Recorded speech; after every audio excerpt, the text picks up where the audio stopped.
yang berada di PT Sritex, ex-karyawan PT Sritex, karena Pengadilan Tata Niaga Semarang memutuskan PT Sritex ini pilot karena tidak mampu untuk melunasi utang. Dampaknya lebih dari 10.000 karyawan PT Sritex Group harus di PHK dan ada janji dari pemerintah juga untuk mencarikan kerjaan segera untuk mereka. Nah itu yang saya pengen. Itu yang penting, kita lihat liputannya. Dani Sutopo merupakan salah satu dari ribuan karyawan PT Sritex yang terkena PHK. Setelah kemarin menerima surat PHK, pria berusia 43 tahun ini memilih beristirahat di rumah dan menenangkan diri. Dani berharap dana BPJS Ketenagakerjaan dapat segera cair sehingga dapat digunakan untuk memenuhi kebutuhan dan bertahan hidup sampai mendapatkan pekerjaan baru nantinya. Terenyuh mas, udah sekian lama bekerja, terus ini udah masuk bulan puasa, awal puasa, mau tahun baru, mau lebaran, malah dapat kabar seperti ini, otomatis ya sedih mas. Ya sementara kita berharap untuk klaim BPJS itu mudah-mudahan cepat cair, terus sama yang belum diberikan itu semoga cepat diberikan haknya untuk menyambung hidup sampai nanti dapat pekerjaan lagi.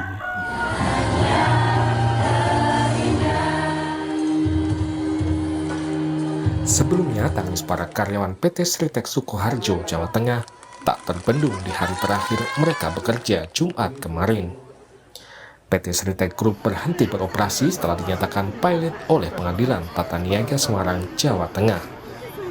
Dampaknya, ada lebih dari 10.000 karyawan PT Sritex Group yang ada di Sukoharjo, Boyolali, dan Semarang harus mengalami pemutusan hubungan kerja atau PHK. Sebagian karyawan PT Sritex berharap pemerintah bisa mencarikan solusi agar mereka bisa segera bekerja lagi. Saya juga terkena PHK kemarin, ini juga bingung, utang BRI saya masih banyak. Ini kira-kira gimana, ada solusi apa enggak? Habis ini saya menganggur. Harapannya ya semoga nanti bisa kerja lagi di sini, udah nyaman sama teman-temannya, sama lingkungannya. Ya inginnya kembali lagi Pak. Kenapa? Diselamatkan Sritex. Kenapa Bu? Ya untuk menghidupi anak. Kalau bekerja di tempat lain? Ya uang umurnya kan sudah nggak mencapai Pak. Kalau ngelamar di mana-mana kan sudah 50 lebih. Nggak ada yang mau. Sementara pihak PT Sritex memastikan hak-hak para pekerja akan dipenuhi termasuk pembayaran gaji. Adalah momentum yang sangat historical ya, di mana 58 tahun itu sudah berkarya dan sangat sedih sekali kita berpisah semuanya di sini. Penunggatan gaji ini gimana Pak? Sebenarnya kita sudah koordinasi dengan kurator karena kan memang sekarang rekening semua yang pegang kurator dan sudah hari ini terbayar cuman. Setelah Sritex dinyatakan pilot, sebelumnya sempat ada upaya dari pemerintah untuk mencegah PHK. Wakil Menteri Tenaga Kerja Immanuel Ebenezer sempat menjanjikan tidak akan ada PHK bagi karyawan Sritex. Opsi kita pemerintah, opsi tidak ada kata PHK. Gitu. Jadi tetap berjalan, artinya Sritex ini tetap harus melakukan namanya going concern ya, jalan. Jangan sampai nanti malah ini merusak citra tekstil nasional.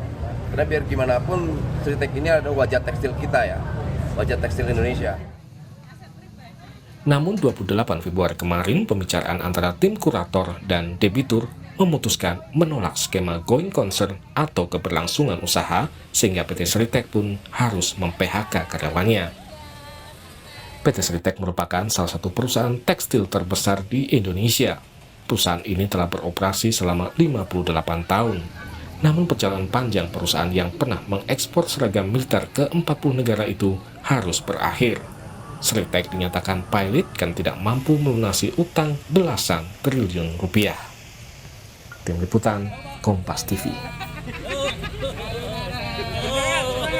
Bagaimana nasib karyawan PT Sritex setelah PHK dan apa solusinya dan bagaimana pula untuk memastikan agar hak-hak para karyawan ini bisa terpenuhi seluruhnya dengan segera? Kita akan bahas, sudah hadir di studio Kompas TV ada Wakil Menteri Ketenagakerjaan Immanuel Ebenezer. Bung Noel, selamat malam Pak Menteri. Juga sudah hadir Mas Sunarno dari Ketua Umum Kongres Aliansi Serikat Buruh Indonesia atau KASBI. Mas Sunarno, selamat malam. Terima kasih sudah hadir dan juga lewat sambungan Zoom bergabung Koordinator Pekerja Sritex Group Pak Slamet Kaswanto. Selamat malam Pak Slamet. Malam Pak, selamat. Kita ke Pak Slamet dulu, kabar terbaru dari kawan-kawan di Sritex seperti apa? Tadi pagi kan sudah datang ke Sritex untuk mengurus BPJS Ketenagakerjaan, JHT. Apalagi progresnya? Soal pesangon sudah ada kabar juga, termasuk juga soal sisa gaji yang kalau kata Dirut sih kemarin sudah cair ya dari kurator. Nah itu bagaimana perkembangan terkininya? Ya, jadi mulai hari ini tadi teman-teman yang di Sritex itu sudah mengurus persyaratan untuk pengurusan JKP dan juga JHT. Jadi kelengkapan dokumen mulai dilengkapi pada hari ini. Nah terkait dengan pesangon tentunya itu yang belum bisa dipenuhi, yang nantinya akan kami tagihkan melalui kurator, melalui penagihan di rapat direktur. Nah, dan yang paling utama tentunya adalah PHK ini kan 2 hari sebelum Ramadan tiba. Maka kami berharap sebetulnya hak kami selama bekerja itu pada saat di PHK terakhir sebelum Ramadan, hak THR kami itu sudah muncul. Maka sebenarnya kami menginginkan THR itu dibayarkan dulu, bukan menjadi tagihan yang terutang kepada kreditur. Kepada kurator. Jadi yang akan kami perjuangkan tentunya adalah pesangon, THR. Kalau gaji kemarin alot dan ini sudah mulai ada yang cair, tetapi beberapa mungkin ada yang belum karena perbedaan rekening, mungkin akan dimulai nanti di hari Senin pekan depan. Oke, tapi baru itu ya, yang diharapkan adalah THR untuk pegangan hidup selama Ramadan dan Lebaran ini, begitu ya Pak Slamet ya? Ya, betul. Ya, ke Pak Wamen sekarang. Bung Noel, ini berita ini cukup mengejutkan, banyak pihak yang terkejut karena memang beberapa bulan terakhir ada rasa optimis bahwa tidak ada PHK dari berbagai perusahaan, tapi kita mendengarnya 2 hari sebelum diputuskan akan terakhir kerja gitu. Nah, itu gimana indikasi koordinasinya sebenarnya ada nggak sama pemerintah? Ya pertama-tama gini ya, kita turut prihatin ya terhadap kejadian PHK massal yang dilakukan oleh kurator. Ini kan sebuah perjuangan lama saya di Sritex untuk manajemen tidak melakukan PHK. Nah, ketika saya menyampaikan tidak ada PHK itu sebenarnya kesepakatan saya dengan manajemen. Saya bilang untuk kawan-kawan manajemen Sritex tidak melakukan tindakan PHK. Nah, disepakati oleh kawan-kawan manajemen untuk tidak melakukan PHK. Kemudian ada proses kepilitan ya yang dilakukan oleh kurator. Akhirnya itu dipilotkan. Akhirnya coba kita negosiasi lagi untuk bagaimana tetap karena kan concern saya di buruhnya ya, bagaimana menyelamatkan kawan-kawan para pekerja ini. Akhirnya kita nego lagi, saya minta coba dinegosiasikan lagi supaya tidak ada yang namanya PHK. Akhirnya sepakatlah negosiasinya tentang going concern, berjalan. Kalau kata mereka meyakinkan kami masih mampu. Oke, silakan going concern.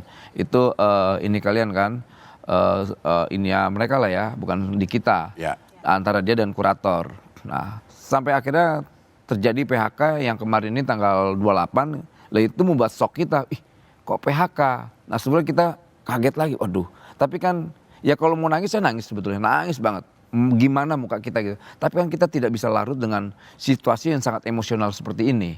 Tapi kita harus punya tindakan ya, tindakan-tindakan yang rasional. Pertama kita melakukan misalnya kayak menjamin hak-hak buruh terkait misalnya pesangon.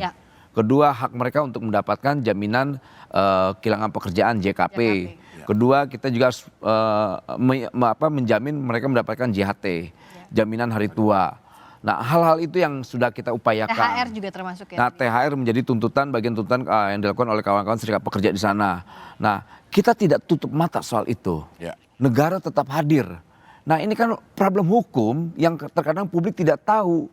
Ini problem hukum yang nggak mungkin kita masuk wilayah itu, gitu loh. Nah. Kurator ini kan sudah menjadi keputusan hukum. Ya. Keputusan hukum yang dimana kami nggak bisa masuk situ. Oke. Yang bisa kita lakukan adalah bagaimana kawan-kawan serikat pekerja dan serikat buruh ini mendapatkan hak-haknya, itu doang. Ya, nah bagaimana agar para buruh ini mendapatkan haknya ini juga pasti jadi perhatian Mas Sunardo dan kawan-kawan. Kita akan bahas usai jeda, tetap di Sapa Indonesia Malam Akhir Pekan.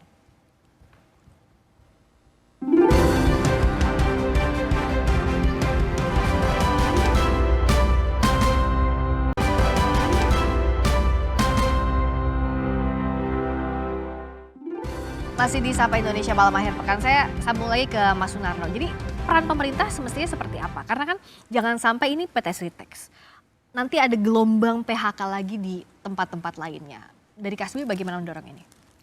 Ya, makasih Mbak. Terkait dengan PHK, mungkin belakangan tuh mulai marak. Ini sebenarnya sudah pernah kita diskusikan juga dengan teman-teman serikat pekerja yang lain gitu. Tapi PHK sendiri sebenarnya itu ya biasa terjadi gitu di berbagai macam perusahaan dan waktunya pun juga berbeda-beda gitu. Cuman mungkin di beberapa waktu terakhir ini khususnya di tekstil ya dan garment dan mungkin di beberapa perusahaan elektronik dan juga perkebunan sawit ini terjadi PHK. Dan kebetulan mungkin waktunya ini bisa dibilang ya berdekatan ya. Dan apalagi di sektor padat karya kan Mas? Ya termasuk padat karya. Nah di sini yang kami maksud adalah ada kebijakan dari pemerintah terutama pasca Undang-Undang Cipta Kerja ini diberlakukan. Nah, terutama kan ada muncul PP 35 tahun 2021. Ya. Nah di poin ini yang sempat kami khawatirkan itu kan soal mudahnya perusahaan untuk melakukan PHK. Ya. Karena hak pesangonnya teman-teman buruh ini kan mulai dikurangi di aturan PP 35 ini. Ya. Makanya banyak perusahaan-perusahaan yang saat ini justru melakukan PHK. Termasuk dengan cara, nah ini tanda kutip nih, soal pilot ini kalau kami di Konfederasi Kasbi juga masih ada kejanggalan lah kira-kira begitu. Apakah pilotnya itu benar pilot gitu atau hanya skenario gitu. Oh, memang ada konsekuensi yang berkelanjutan. Kalau ini PHK karena pilot atau PHK bukan karena pilot itu ada perbedaannya. Ada perbedaannya. Kalau pilot ya kalau di aturan Undang-Undang Cipta Kerja dan PP 35 tahun 2021 hak pesangonnya buruh itu hanya setengah PMTK. Sementara kalau perusahaan efisiensi, ya efisiensi itu dulu di Undang-Undang 13 2 PMTK Pak. 2 kali Pak. 2 kali dari PMTK. peraturan Menteri Tenaga Kerja begitu. Betul. Terus yang kalau rugi, kalau benar-benar pilot di Undang-Undang 13 itu 1 PMTK. Nah di sini tuh poinnya ada pengurangan hak-hak pesangon kaum buruh. Ya. Nah ini yang kita khawatirkan sebenarnya waktu itu gitu loh. Ya. Dan sekarang ini terjadi. Oke. Nah kalau dari Sritex kan sekarang untuk mengejar haknya ini, apa jaminan yang disampaikan dari pihak manajemen, dari pihak direksi bahwa hak-hak dari ex karyawan ini akan terbayarkan semuanya seperti yang tadi dituntut THR, pesangon, juga JHT, JKP. Pak Slamet. Ya, jadi Presiden Direktur itu sudah menyampaikan karena kami ada komunikasi ya dengan Presiden Direktur itu. Artinya seluruh hak-hak itu akan dikawal. Jadi pasca ter-PHK massal ini karena di PHK oleh kurator, Presiden Direktur berkomitmen untuk mengawal sampai tuntas ini hak-hak karyawan itu akan terpenuhi. Artinya nanti kami akan menyampaikan kepada kurator apa yang menjadi hak kami yang tentunya akan kami tagihkan gitu. Ya. Ini yang terus dinantikan oleh karyawan ya, hak-haknya terpenuhi. Dan bicara soal apa solusinya, pemerintah terus berupaya memetakan berbagai peluang di Solo dan sekitarnya untuk para ex karyawan Sritex. Diharapkan ini bisa jadi salah satu solusi, kita lihat yang jadi liputannya. Menteri Tenaga Kerja Yasirli menyebutkan bahwa berdasarkan data terakhir kami mendapatkan ada peluang lowongan kerja 10.666 lowongan pekerjaan di wilayah Solo dan sekitarnya. Nah ini saya tanyakan langsung ya, kita tanyakan ke Pak Wamen.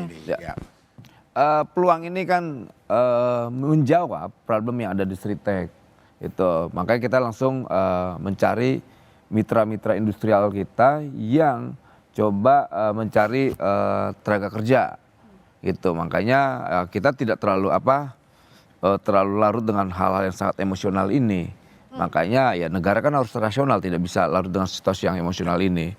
Makanya kita langsung perintah kepala dinas, tingkat kabupaten dan provinsi untuk cari mitra industri kita mana-mana aja yang membutuhkan tenaga kerja. Nah akhirnya ketemulah 10.000 sekian. Ya. Nah tapi tetap kita ingatkan industrial-industrial itu untuk tidak membuat syarat-syarat yang memberatkan. Ya. Pertama soal umur, kedua soal ijazah, dan nggak kalah penting jangan sampai jatuh ke tangan-tangan calo tenaga kerja. Dan ini kita upayakan, gitu loh. Oke, artinya ini dari pemerintah hanya menginformasikan bahwa memang ada 10.000 lebih peluang kerja atau memfasilitasi. Ya, pertama menginfokan, juga memberitahu ke kawan-kawan Sritek ini ada peluang. Misal kawan-kawan pekerja Sritek ini atau buruh ini mau alih usaha, kita siapkan BLK yang gratis. Yang gratis ya, bukan bayar. Jadi kawan-kawan kalau masuk ke BLK Kementerian Tenaga Kerja, Balai Latihan Tenaga Kerja, ketika dipinta duit atau apa, laporkan ke kita. Kita akan melakukan tindakan-tindakan tuh. Gitu. Jadi pilihannya usaha atau tadi ke industri lain. Tapi itu akan diawasi. Artinya kan saat rekrutmen seperti tadi yang Pak Wamen bilang bahwa seringkali syaratnya diberatkan. Usia misalnya atau speknya tidak sesuai. Syaratnya gini, syaratnya pokoknya dia bisa bekerja dan punya kemampuan bekerja udah. Jadi jangan dibebankan soal umur dan lain-lainnya. Kalau ada kendala bisa laporin ke kita dong. Apalagi ya nantilah kita, pokoknya yang jelas kasus Sritek ini sebetulnya kan sudah sekian lama lah ya, problem ini sudah dari 2019 memang iklim industrial kita ini kan lagi tidak baik-baik saja sebetulnya. Dan bahkan saya sudah menyampaikan beberapa bulan yang lalu, kalau nggak salah bulan Desember, bahwa gelombang PHK ini sudah tidak bisa dihindarkan. Dan ini kan global sebetulnya, bukan di Indonesia aja. Tapi gitu kalau kita lihat dari data banyak karyawan Sritek yang sudah puluhan tahun bekerja, artinya memang usianya pun sudah dipastikan jalan pensiun ya. Betul. Nah itu gimana untuk? Nah kalau yang jalan pensiun kan ada yang namanya jaringan akhir tua, JHT, ya bisa misalnya dari hasil pesangon atau apapun bisa mereka buat usaha. Misalnya pengen usaha kue, ya kita masukin ke BLK spesialisasi buat kue. Misalnya dia bisa jahit-jahit, kita taruh untuk menjahit-jahit gitu loh. Banyak. Di BLK kita kan kita siapkan hal-hal yang terkait butuh upskilling dan skilling lah. Reskilling. Termasuk kalau jaminan kehilangan pekerjaan ada 60% gaji selama 6 bulan itu bisa diawasi pelaksanaannya. Kita akan upayakan lah ya. Kita akan melakukan upaya-upaya semaksimal mungkin agar hak-hak pekerja ini benar-benar terlindungi gitu loh. Karena ini kan sudah bicara tentang undang-undang, bukan saya yang bicara ya. Bukan saya bicara, jadi jangan sampai nanti ini orang-orang yang nggak paham ini dengan mudah langsung membuat stigma yang nggak baik ke pemerintah. Karena kita sedang melakukan upaya-upaya semaksimal mungkin. Sebetulnya PHK ini kan udah berapa bulan yang lalu. Kita aja berani nekat atas nama negara nggak boleh ada PHK. Gitu. Kemudian itu udah masuk wilayah hukum, kurator melakukan tindakan hukum yang akhirnya dipilotkan, ya bukan domain kami, domain kurator, sampaikan ke kurator dong. Dan kawan-kawan nih kayak Serikat Pekerja Mas Slamet paham itu, makanya tidak tuntutnya ke kita. Kenapa nih orang-orang yang lain yang nggak ngerti persoalan kok nuntutnya ke kementerian? Ini Serikat Pekerja aja paham sekali, paham dan sangat paham sekali. Oke, tadi kan ada info lowongan kerja ya? Betul, Pak Slamet. Apakah di mantan karyawan Sritek ada konsolidasi kah atau koordinasi mengenai peluang kerja untuk menggantikan pekerjaan yang telah hilang ini, Pak Slamet? Ya, jadi sejak diputus pilot, tentunya kan itu sudah masuk di ranah hukum, tadi disampaikan Bang Wel. Nah, dari pemerintah itu sebenarnya sudah cukup respon untuk menyediakan lapangan pekerjaan begitu. Cuma dari kami karyawan Sritek itu kan bersepakat bahwa opsi going concern itu yang harus kita perjuangkan dulu di awal ini. Karena kami sudah menjadi sebuah keluarga besar di Sritek itu. Bagaimana seorang karyawan dan ownernya itu begitu dekat sekali, dan itu merupakan suatu bentuk rumah besar bagi kami para buruh di Stritek itu. Jadi kami awal itu berjuang pasca pilot itu adalah bagaimana opsi going concern itu diambil di dalam putusan kepilotan ini. Tetapi toh akhirnya kurator menjatuhkan PHK, maka kami hormati keputusan itu, dan teman-teman kami sudah kami himbau, kami sampaikan ada peluang-peluang pekerjaan yang bisa dimaksimalkan tentang adanya tadi BLK, terus ada pekerjaan-pekerjaan yang di sekitar Solo dan Sukoharjo itu yang bisa untuk kita masuki untuk sebagai tenaga kerja yang baru. Cuma apakah itu nanti sesuai dengan skill kita saat berada di Stritek selama ini? Harapan besar adalah bagaimana Stritek ini kembali jalan, Bang Abel. Stritek ini kembali jalan pasca pilot ini, entah dengan siapa yang akan menjalankan itu, tentunya kita akan kembali lagi bekerja di PT itu. Karena mesin produksi, hasil produksi itu sudah sangat luar biasa kalau Stritek ini. Dia teknologinya sudah canggih dan hasil produksinya sangat mendunia. Kan sayang sekali kalau pabrik ini harus dimatikan, dilelang dengan dijual besi rosokan gitu ya. Masih ada harapan sebenarnya di tengah sulitnya karena putusan hukumnya sudah keluar.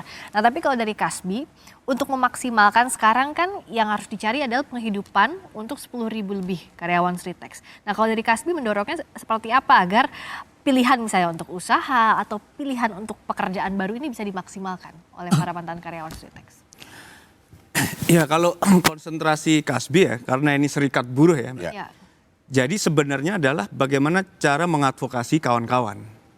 Kalau biasanya kami ini kan berupaya agar teman-teman buruh itu tidak ter-PHK, tidak terjadi PHK gitu. Karena serikat pekerja juga punya tanggung jawab untuk pencegahan PHK, sama juga dengan pemerintah ataupun dari pengusaha juga gitu. Tapi kalau situasinya tidak bisa terhindarkan, artinya di sini kita akan bicara soal hak dari kawan-kawan buruh itu apa sih kalau di PHK? Berarti ya pesangon dan juga hak-hak yang lainnya. Nah, pasca dari PHK biasanya di serikat buruh itu akan mencarikan informasi biasanya tentang lowongan kerja buat teman-teman kita gitu. Kalau yang masih muda kan mungkin masih gampang ya mencari kerja di pabrik-pabrik lain gitu. Tapi kalau yang sudah usia di atas katakanlah 45 tahun mungkin agak sulit gitu. Tapi mungkin di beberapa perusahaan yang berkaitan dengan skill perusahaan skill ya dari teman-teman pekerja masih bisa jadi seperti itu. Ya. Dan mungkin saya sedikit nambahin, jadi kasus PHK ini bukan hanya di PT Stritek, Mbak Bang Adel.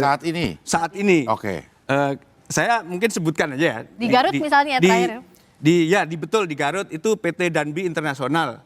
Itu pabrik bulu mata yang sekarang ini juga dipilotkan oleh supplier atau perusahaan lain gitu. Itu juga banyak loh Mas, 2.000. Dan di PHK juga. Posisinya ini sekarang teman-teman buruh ini ada sekitar 2.000-an orang. Untuk memperjuangkan hak-haknya. Dan ini urusannya sekarang juga dengan pihak kurator, Pak.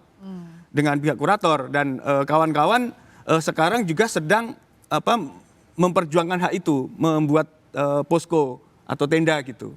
Selain di Garut, ada di Cimahi, itu PT Bapindri, mungkin nggak sebanyak teman-teman di Stritek atau di Garut ya, kurang lebih ada 270-an orang. Itu pabriknya tutup juga.